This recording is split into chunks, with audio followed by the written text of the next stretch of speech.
Excelente. Vamos ahora a explicar el módulo de gestión de compras. Bien, para poder visualizar el módulo de gestión de compras, nos vamos a los procesos de gestión de compras y el proceso de DT recibidos. ¿Por qué DT recibidos? Porque lo que hace el sistema es captura la factura de compra electrónica emitida desde el servicio de impuesto interno de nuestro proveedor, del cliente, y una vez capturada la factura a la bandeja del sistema, uno lo enlaza a tesorería para generar la forma de pago correspondiente, de forma que pueda hacer el pago ya sea en cheque o sea en transferencia, un efectivo, según el mecanismo que más se le acomode al cliente, y esto se enlace de forma que uno sepa cuáles son las facturas que debe de compra asociado a mercadería o inventario hacia su proveedor, y de forma que pueda ir pagando según se le acomode. Entonces vamos a hacer el proceso de forma que primeramente capturamos el documento del proveedor desde el servicio de impuesto interno. Una vez capturado el documento del proveedor del servicio de impuesto interno, generamos un mecanismo de pago automáticamente para que se conecte con el módulo de tesorería en cuentas por pagar, y de ahí uno pueda distribuir o pueda analizar la fecha que más se le acomode relacionado al pago que corresponda a esa factura de proveedor, definida por un mecanismo de pago específico, para finalmente en el módulo de gestión de compras cargar el inventario asociado y que se cargue al local o a la sucursal o a la matriz o al centro de costos específico las unidades en cuestión recibidas en la factura de compra, ya sea a través de una factura de compra directa o a través de una factura que primeramente se convierte de orden de compra a factura, según sea el caso, o los mecanismos o el proceso o el flujo que el cliente le acomode en la mejor de las condiciones. Vamos con el proceso real. Nos vamos a DTE, documentos tributarios electrónicos, nos vamos a documentos tributarios electrónicos recibidos. Entonces, al gatillar ese botón, lo que hace el sistema es captura todos los documentos al instante, a ese momento, a ese segundo, generados por el servicio de impuesto interno. Entonces, una vez capturados los documentos, buscamos el documento precedente que nos interesa capturar, por así decirlo, generamos el documento específico, y como habíamos indicado en anteriores capacitaciones, convertimos el XML a un documento de tesorería de forma que lo podamos conectar automáticamente. Entonces ponemos 310,000 pesos, entonces lo puedo generar en una cuota o una transferencia o un cheque o en dos cheques o en tres cheques o según lo que me acomode,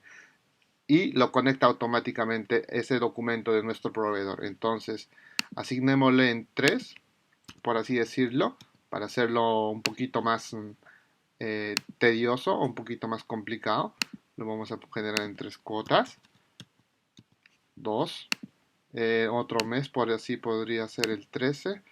Y el saldo pendiente de 110,854 pesos para otra fecha. Ejemplo, que pueden ser fechas que pueden ir variando o según un compromiso, si se genera el cheque, etcétera, etcétera. El tipo de plan de cuentas, que en este caso sería mercadería, que vamos a ingresarlo. Estamos ahora ingresando mercadería para la venta, por ejemplo.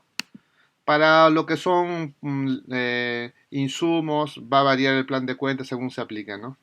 Es cosa de ir definiendo el criterio según el tipo de cliente específico. Entonces lo confirmamos. 2,310,854. A ver, perdón, estoy acá equivocado. Me falta 10,000 pesos con 854. Ahora sí. la suma de las cuotas, a ver, 100.000, me falta acá 100.000 y acá 110.000. Ahora sí. Confirma la conversión de la cuenta por pagar, le pongo aceptar y ya lo está transformando, lo está llevando a su bandeja. Voy a la segunda página y nos vemos que 310.000 lo ha convertido del XML a tesorería. Entonces, por lo tanto, ya no se puede modificar porque ya está convertido. Entonces, eso también nos permite que no hagamos repetición si en caso se olvidara a la persona usuaria el reproceso de datos, ¿no? 310.000, el monto de 310.000 y nos vamos a tesorería, cuentas por pagar.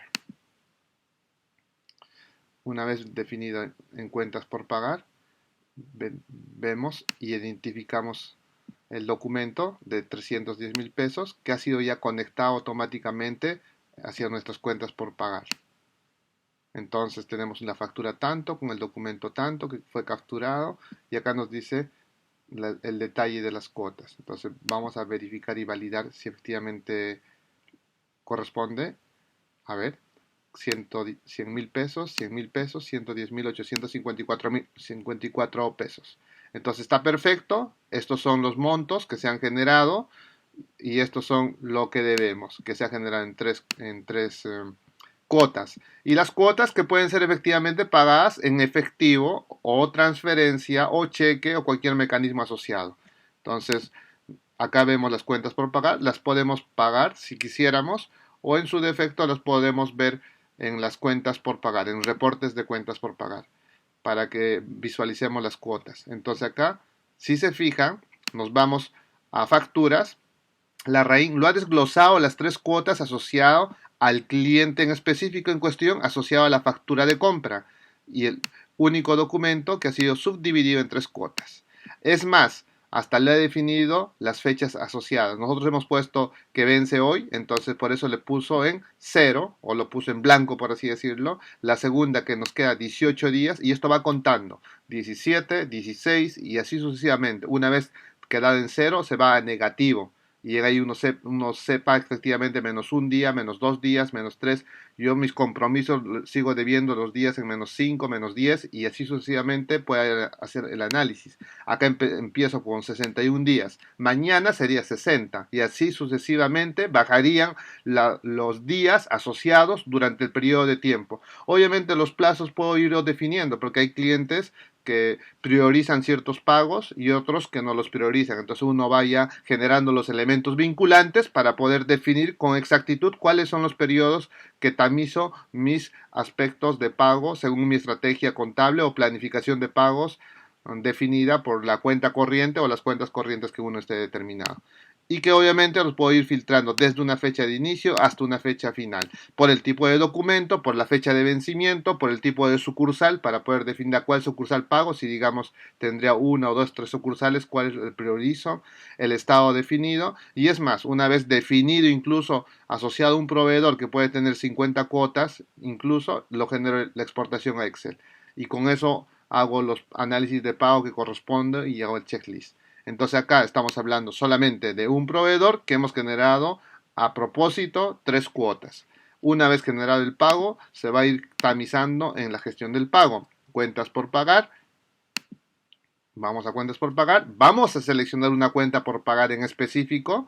Ejemplo, le pongo acciones, edito una cuenta. Voy a pagar la principal, la que debo, la primera que hoy día tendría que pagar. Genero pagar la cuota. Pongo alguna observación, ninguna, pero podría poner eventualmente bajo qué concepto, cualquier detalle asociado, si he pagado en efectivo, como les había comentado, por transferencia, por crédito Transbank o por un crédito específico asociado. Entonces, en este caso voy a poner transferencia que le he transferido hacia quién, hacia mi proveedor, el monto de 100.000 pesos, 100.000 pesos, ¿hacia dónde? Hacia la cuenta que voy a definir. En este caso, hacia dónde podría poner es hacia la cuenta del Banco Santander que he generado tal transacción. Entonces en la cartola me diría que tengo menos 100.000 pesos o en este caso el procesamiento de los 100.000 pesos que se ha generado a través de la transacción del movimiento específico para que me registre el proceso de detalle en la cartola. Entonces, en este caso le voy a pagar con el Banco Santander de la cuenta cliente, es decir, la cuenta del cliente en específico, del banco del cliente hacia el proveedor. Confirmamos abono y una vez generado, me gestiona el proceso de pago. ¿Cómo lo definimos? Fácil, porque el estado te dice en verde. Entonces eso quiere decir que ya me he generado un abono de la cuenta bancaria de la empresa hacia el proveedor por el monto definido. Entonces ahora me falta pagar estos dos pagos que los tengo en fechas específicamente definidas por las fechas de pago. Muy sencillo y muy práctico de hacer, sabiendo que el sistema le puede ir alertando y puede uno ir visualizando en el reporte de cuentas por pagar las fechas que tengo y los compromisos que tengo que pagar de forma ordenada y específica, ¿no? Entonces tengo dos cuotas. Además, el sistema evidentemente me genera un asiento contable o una cuenta contable o un comprobante contable, como le puedan llamar los distintos enfoques, con el documento asociado del pago definido. Y esto incluso algunos clientes lo registran en papel, lo imprimen físicamente, le dan un sello y lo ingresan a la contabilidad como corresponde. Entonces, son mecanismos que uno podría eventualmente ir generando para efectos de poder generar la operación, ¿no? Observación ninguna, lo imprimen el documento, lo hacen timbrar y etcétera, etcétera. Como más se les acomode. También nosotros queremos comentarles que el documento en PDF está generado en el banco de datos de vuestro servidor y que obviamente tiene copias y medidas de resguardo de contingencia en cualquier escenario. Entonces, una vez registrada la operación, validamos y ejemplo, me voy a ver los reportes de cuentas por pagar para verificar cuáles tengo pagadas de una base de datos de cientos o miles de proveedores y acá me doy cuenta que efectivamente pagué una cuenta asociado al estado, debo cero de la primera cuota, el monto cancelado ha sido correcto y el estado está en verde. Muy sencillo y práctico de hacer. Entonces, por un lado, lo que hemos hecho, hemos convertido o hemos capturado la factura del servicio de impuesto interno hacia la tesorería para dejarlo ordenadito en nuestras cuentas por pagar asociado a la definición de distintas fechas de pago para que finalmente eso calce con el mecanismo específico de pago que pueda hacer en efectivo, transferencia o cheque, de forma que se registre. Luego de haber generado este proceso, lo que hacemos es cargamos el inventario. Entonces, para poder cargar el inventario, una vez que ya ha sido generada la factura, o puede ser un proceso invertido, según sea el proceso de negocio del cliente, nos vamos a gestión de compras y en gestión de compras nos vamos a lo que son orden de compra. Orden de compra es un concepto por definición, que puede ser una orden de compra que va asociada a una factura de compra o una factura de compra directa. Estos dos ciclos nosotros lo hemos unificado para efectos de que no tengamos dos opciones o un proceso más que defina la repetición y pérdida de tiempo. En la práctica hemos unificado esos dos procesos de orden de compra y factura de compra. O si no, el cliente quisiera generar una factura de compra, lo toma orden de compra como factura de compra, ¿ya?